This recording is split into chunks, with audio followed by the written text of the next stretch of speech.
Hi hello friends అందరికి. ఇగో మా నందిని నేనైతే మామిడికాయ పచ్చడి పెట్టినాం కదా, అది ఎట్లుందో చూద్దాము.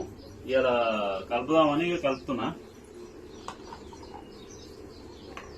బాగుంది బాగుంది. ఇట్లా అయితే మంచిగా మళ్ళా పెట్టిన 3 రోజులకైతే మంచిగా 3-4 రోజులకైతే మంచిగా ఇట్లా కలుపుకోవాలి. మామిడికాయ పచ్చడి అంతా కలిసేటట్టు మంచిగా పూర్తిగా కలిసేటట్టు కలుపుకోవాలి. మీరందరూ మామిడికాయ పచ్చడి పెట్టినరా లేదా? అందరూ అయితే కామెంట్ బాక్స్ లో కామెంట్ చేయండి.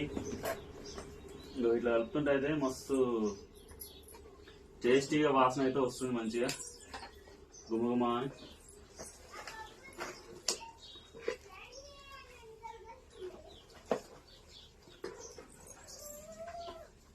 ఓకేనా?